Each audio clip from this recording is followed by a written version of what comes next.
Om Swastiastu. Assalamualaikum warahmatullahi wabarakatuh. Salam, namo buddhaya, salam kebajikan, salam sejahtera bagi kita semua, salam harmoni. Pada kesempatan ini saya akan menjelaskan bagaimana cara menganalisis data menggunakan analisis jalur dengan bantuan aplikasi IBM SPSS versi 25.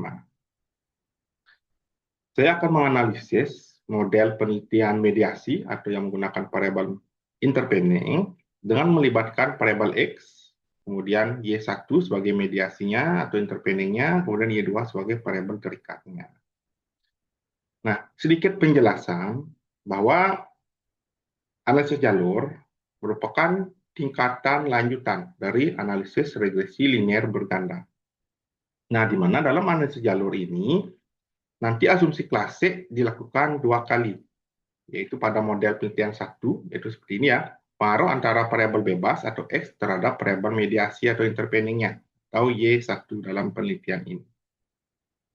Kemudian model penelitian 2, pengaruh variabel bebas dan variabel mediasi terhadap variabel terikatnya. Inilah yang dilakukan uji asumsi klasik.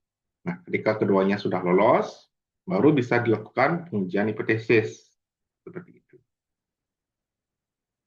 Berikut merupakan datanya. Saya memiliki data, itu data primer dengan skala Likert 1-5. Variabel X diukur dengan 3 indikator, variabel Y1 diukur dengan 4 indikator, Y2 diukur dengan 6 indikator. Nah, sedikit penjelasan di awal. Nah, untuk penjelasan pada video ini, saya akan menggunakan contoh dari data primer. Jika nanti Bapak Ibu ataupun teman-teman mahasiswa menggunakan data sekunder, nanti silakan disesuaikan. Pada intinya, jika nanti kita menggunakan data sekunder, itu uji instrumennya tidak ada. Validitas dan reliabilitas tidak ada. Kemudian uji asumsi klasik itu dilakukan memang 2 kali memang untuk model penelitian 1 dan model penelitian 2. Nanti isinya ada tambahan uji autokorelasi. Nah, mengenai uji asumsi klasik data sekunder, silakan dilihat video saya yang lain terkait dengan regresi linear berganda. Di sana sudah dijelaskan secara lengkap, baik itu data primer dan data sekunder. Nah, untuk analisis jalur pada kesempatan ini, saya akan menggunakan data primer. Langsung ke aplikasinya. Nah, di sini pertama kita pilih file import data. Tinggal dimasukkan data yang akan dianalisis. Di sini saya sudah masukkan. Kemudian, dalam measure, itu ya, measure ini pengukuran, saya pakai scale semua. Digunakan scale semua, silakan diganti. Untuk labelnya saya tidak ganti, saya tetap menggunakan X, Y1, dan juga Y2. Itu ya. Dan di sini saya sedikit berubah saja. X, Y1, dan Y2. Sudah, untuk desimal ditetapkan saja 0, kemudian width ditetapkan 0. Kita kembali ke data. Ini merupakan data primer yang harus ada uji instrumennya, itu uji validitas dan uji reliabilitas. Uji validitas caranya analyze, correlate, bivariate, pilih indikator dengan variabelnya.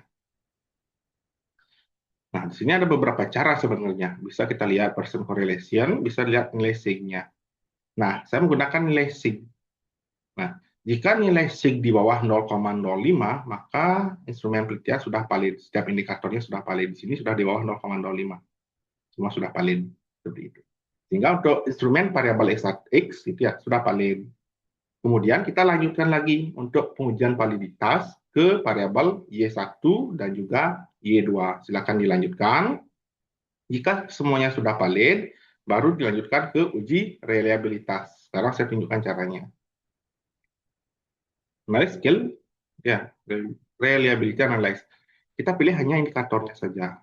Geser ke sebelah kanan, ya. Oke. Pedoman uji reliabilitas adalah koefisien alfa harus di atas 0,7. Nah, di sini untuk variabel X, nilai koefisien alfa sudah di atas 0,7, yaitu 0,904. Sehingga variabel X sudah reliable.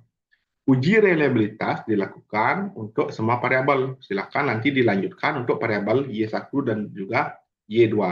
Apabila nilai koefisien alfa sudah di atas 0,7 untuk ketiga variabel, bisa dilanjutkan dengan uji asumsi klasik. Sekarang saya tunjukkan.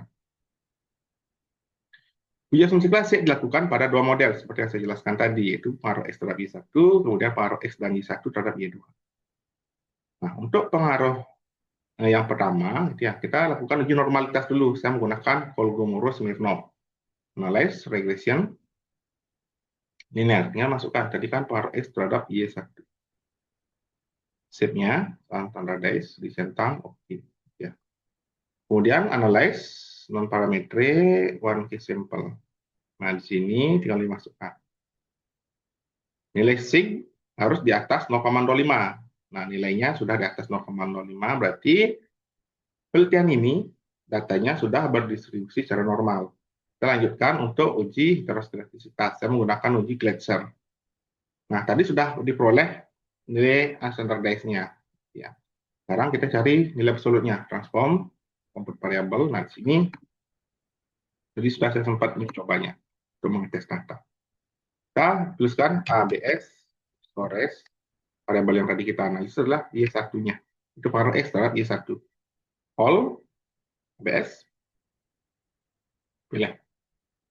Oke, kemudian kita regresikan lagi. Regresi linear. Ya, ini kita ganti dengan Y1. Ya, dengan ABS ratio 1. Shape-nya ini kita hilangkan dulu. Sudah. Uji Gletser, nilai sig harus di atas 0,05 agar data lolos uji heteroskedastisitas. Ini sudah lolos. Jadi kita lanjutkan ke uji multikolinearitas. Nah, sedikit disclaimer, uji multikolinearitas itu merupakan sebuah uji untuk mengetahui apakah ada korelasi antara variabel bebas. Karena di sini dalam model 1 kita hanya menggunakan satu variabel bebas. Sebenarnya ujinya tidak perlu dilakukan karena hasilnya nanti pasti akan absolut satu semua. Nah, kita kembalikan dulu. Di statistik, covariance metrik, dan collinearity diagnostic. Oke. Bisa dilihat. Nah, syaratnya adalah ini harus di atas 0,1, ini adalah di bawah 10. Maka data lolos uji multikolinearitas ini sudah lolos. Berarti tidak ada kaitan atau hubungan antar variabel bebas. Nah, di sini cuma satu variabel bebas, berarti kan memang tidak ada kaitannya.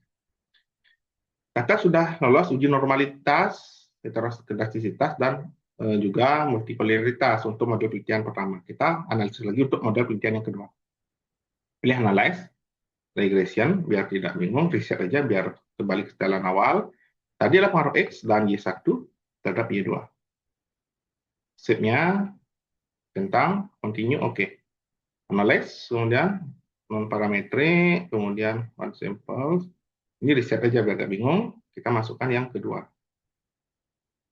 Ini sudah di atas 0,05, sehingga pada penelitian yang kedua datanya sudah berdistribusi secara normal. Lanjutkan ke heteroskedastisitas menggunakan uji Gletser. Nah, di sini variabel terikatnya adalah Y2. Kita sesuaikan.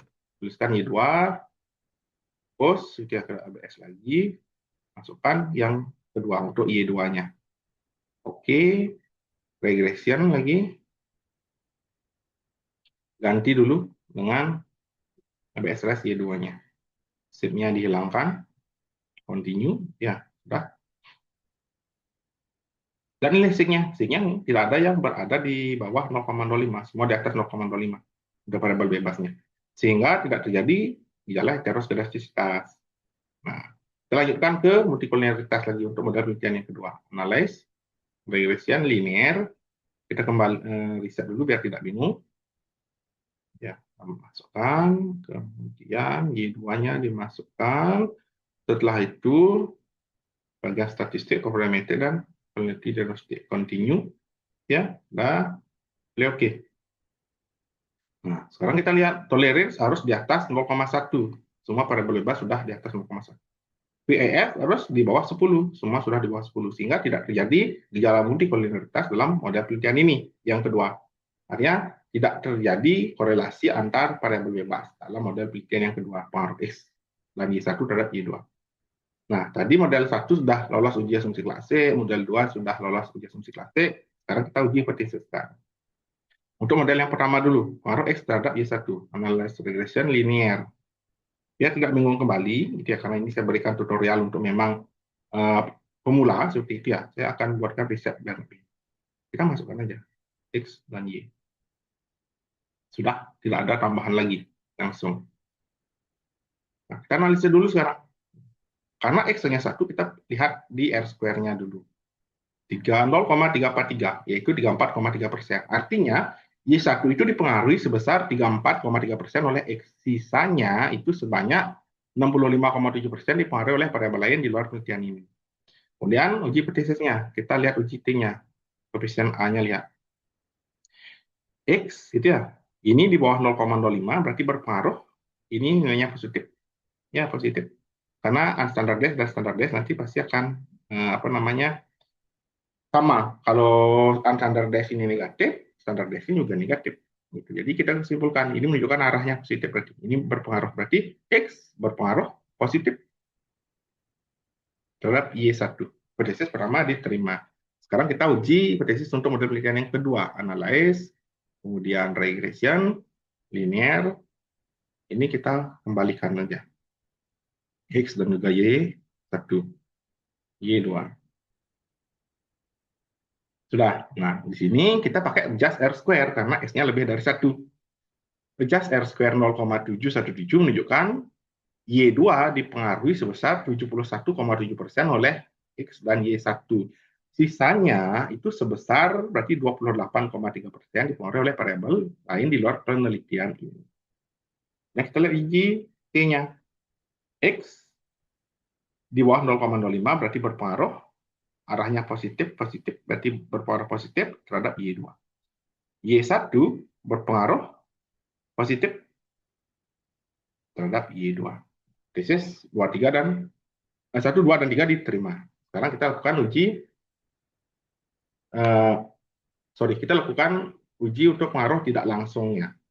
Nah, pengaruh tidak langsung itu dianalisis dengan uji Sobel namanya. Ada rumusnya, kemudian kita pakai sistem yang sudah ada. Nah, di Google itu ada beberapa yang bisa digunakan, yaitu Daniel-Shopper dan juga kuantitasi. Saya di sini menggunakan kuantitasinya. Bisa dilihat nanti seperti inilah caranya. Ya, ini disesuaikan dengan gambar model penelitian kita. Nah, sekarang saya tunjukkan.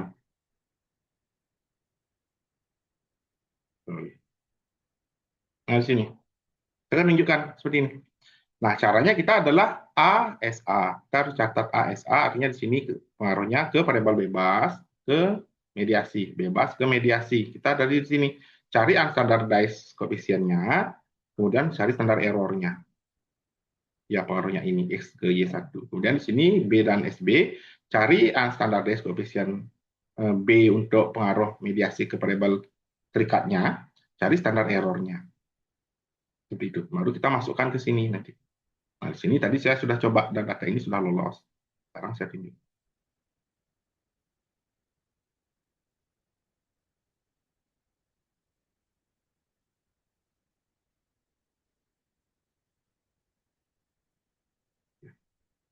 Sekarang saya tunjukkan dulu.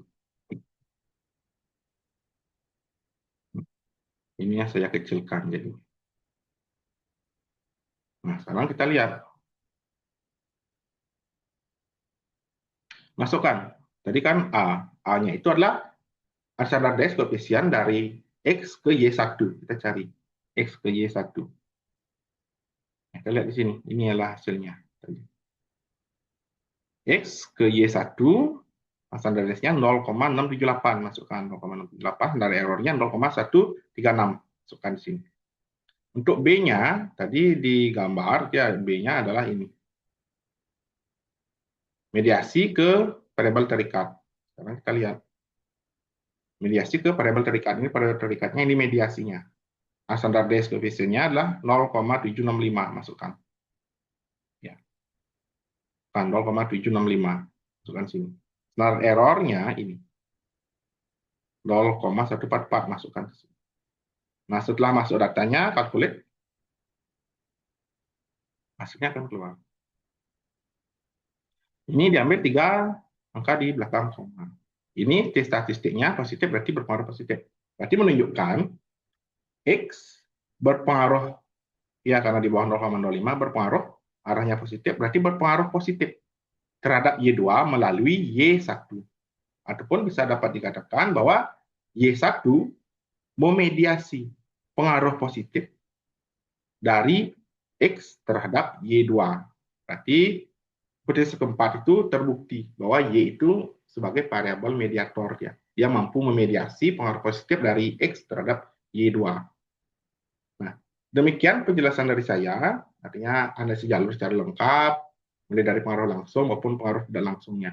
Pengaruh tidak langsung dianalisis dengan uji Sobel menggunakan website quantipsi.org Sobel ATM. Itu.